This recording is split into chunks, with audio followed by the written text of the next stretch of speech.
Welcome back to the show. We are back with another round of Hot Topics. Former New Day host Margaret Larson is zooming in from North Carolina. Woo!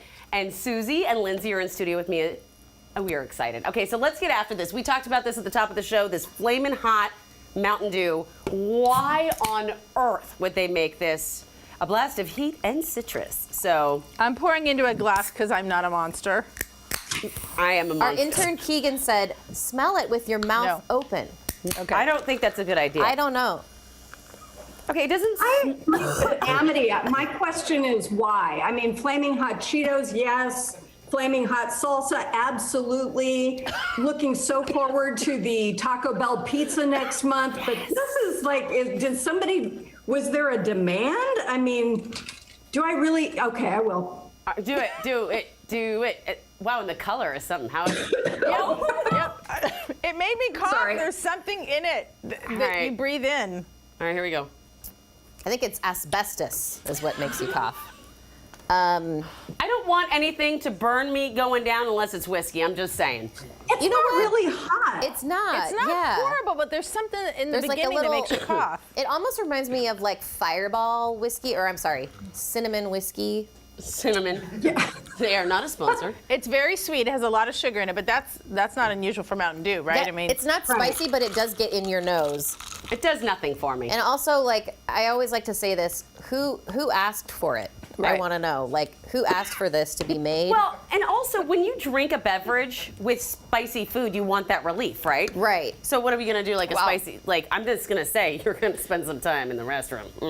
I feel a TikTok challenge coming on. I don't know, like, of people just smelling it with their mouth open.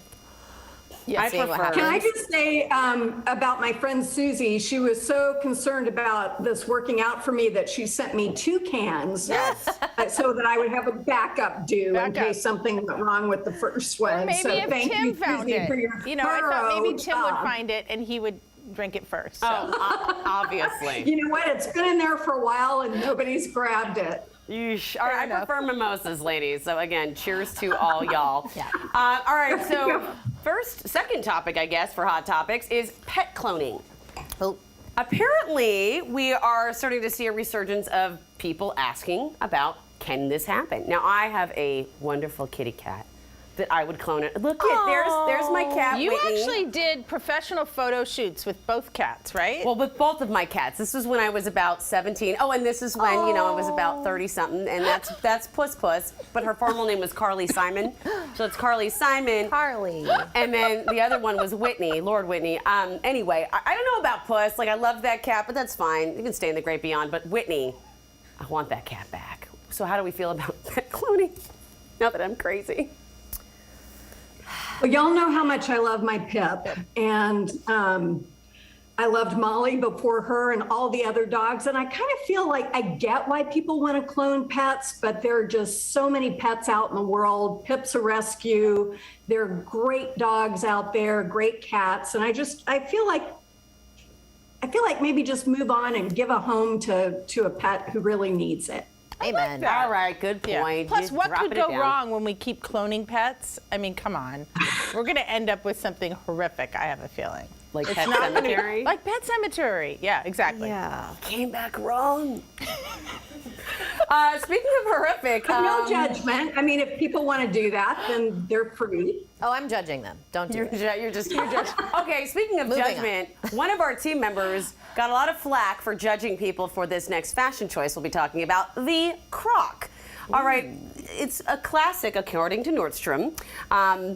They're selling them, calling them classics. What say you? I mean, I believe really, if Nordstrom says it, I kind of believe it. Well, I will say that Margaret actually sent me this, showing me that Nordstrom now calls it a classic, so. A classic. Well, just to be very fair here, I know that Suzie has a particular venomous reaction to Crocs. And this has been a long-standing thing with her. And so I sent her the one in lemon yellow. I mean, the color is literally lemon. Yeah. So that it would have maximum effect. And I was just looking to amuse her. Yeah, I'm sort of agnostic on the Crocs, but I wanted to hear Susie's reaction. I do have a problem. It shortens the line of the leg. I mean, here adults we go. shouldn't wear it. Anyone over 11. Unless you're camping, cooking, or gardening. And it should be a law. Your rules have gotten more and more intricate as the years have gone by. I mean, it's quite the long list. It is. Lindsay? I am with Suzie. I'm not quite as I don't have as many feels about it as Suzie, but man, Crocs, a classic. What? Like, there's some classics that needed to be taken to the sunset, if you know what I'm saying. Right and this there. is one of them. I Preach. can't. No. In the video, I watched the video on Nordstrom.com about this last night, and it said the stylist was saying all you need to do is wear it with a pair of jeans rolled up and a T-shirt, and it's like, no. This is for nurses. See, maybe teachers. Yeah. Okay. Maybe people who are yeah. on their feet a lot. I just feel like, I don't know about y'all, but I had a pair of Crocs once and my feet sweat. I don't know what all Oh, those yeah. holes are for because there is not a lot of air circulation getting in there. Yeah. So I'm just saying, I don't know what the point is of that. Anyway, as we move on, another question for y'all that is kind of controversial. Botox. How young is too young? I recently watched a TV show and I saw a young lady who had so many things injected in her face. It was too much. Now, I will be totally honest. I get Botox. I do. And I was, that girl too. First time I got it though, I was 28. Is that too young? No, I mean, here's the thing.